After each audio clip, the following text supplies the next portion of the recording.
Hi friends, ఈరోజు నేను ములక్కాడ కర్రీ అయితే చేయబోతున్నాను. దానికి కావాల్సినవి 3 ఉల్లిపాయలు, ఒక 2 ములక్కాడలు, 5-6 పచ్చిమిరపకాయలు, 2 టేబుల్ స్పూన్ల ఆయిల్, తగినంత ఉప్పు, 2 స్పూన్ల కారం.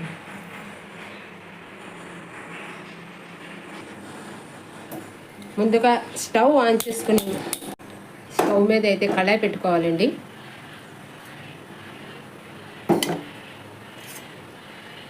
దాంట్లో 2 స్పూన్ల ఆయిల్ అయితే వేసుకోవాలి.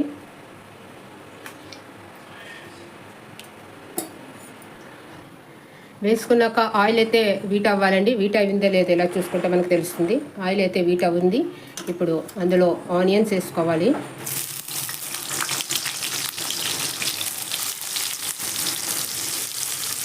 తర్వాత పచ్చిమిర్చి కూడా వేసుకోవాలండి. తర్వాత అయితే గరిటెతో బాగా కలుపుకోవాలండి. ఇలా ఆనియన్స్ బ్రౌన్ కలర్ వచ్చే వరకు మనం ప్రతి 1 మినిట్కి ఒకసారి వేయించుండాలి. ఉల్లిపాయ త్వరగా మగ్గాలన్నా, కూర మంచి టేస్ట్ రావాలన్నా ఇందులో క్రిస్టల్ సాల్ట్ అయితే 1 స్పూన్ ముందుగానే వేసుకోవాలండి.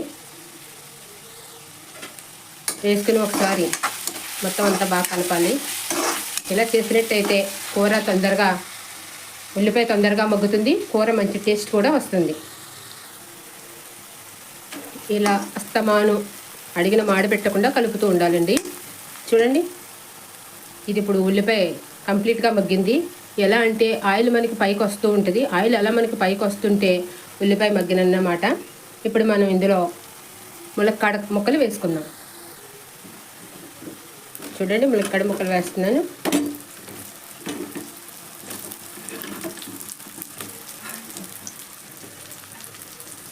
ఇలా ములక్కాడ ముక్కలు వేసుకున్నాక ఒకసారి అంతా కలుపుకోవాలండి.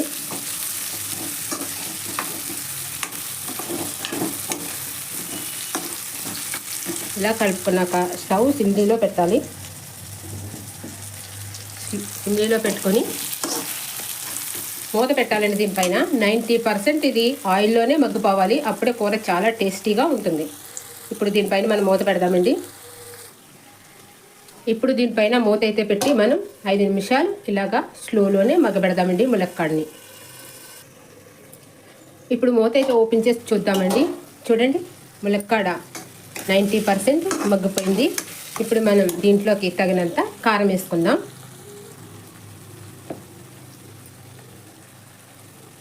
నేను 2 టీ స్పూన్ల కారం అయితే వేస్తున్నాను. మీకు ఎంత సరిపడా అంతా మీరు వేసుకొచ్చండి. ఇది ఇప్పుడు కారం వేసాక ఒకసారి మళ్ళీ కలుపుకుందాం.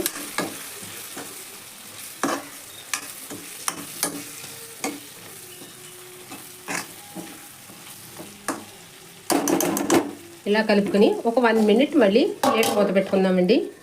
జస్ట్ ఒక 1 మినిట్ ఉంటే చాలు. కారం పచ్చివాసన అనేది ఉండదు. కూర కూడా చాలా టేస్టీగా ఉంటుంది. ఇప్పుడైతే మూత ఓపెన్ చేసి చూద్దాం. చూడండి, కారం పచ్చ వాసన అనేది పోయింది. ఇప్పుడు దీనికి తగినన్ని వాటర్ వేసుకుందాం. ఎంత అక్కర్లేదండి, కొన్ని చాలు. అంటే ఆల్రెడీ 90% ఆయిల్లోనే మగ్గిపోయిందిగా ములక్కాడ. మిగతా 10% ఉడకడానికి కొద్దిగా లైట్గా ఈ మాత్రం వాటర్ అయితే సరిపోతుంది. ఇంకో 2 మినిట్స్ చిన్న మంటలోనే మగ్గనిద్దాం. ఇప్పుడు మళ్ళీ మూత పెట్టుకోవాలి. ఇప్పుడైతే మూత తీస్తున్నాను. చూడండి, కూర కంప్లీట్గా రెడీ అయింది. ఇప్పుడు ఇందులో మనం కాస్త నీళ్ళు మన టీ గ్లాస్లో హాఫ్ పాలు వేసుకుందాం. ఈ పాలు వేసుకోవడం వల్ల కూరకి మంచి టేస్ట్ వస్తుంది. ఇందులో మనం ఎటువంటి అల్లం వెల్లుల్లి పేస్ట్లు కానీ మసాలా దినుసులు కానీ యూజ్ చేయలేదు.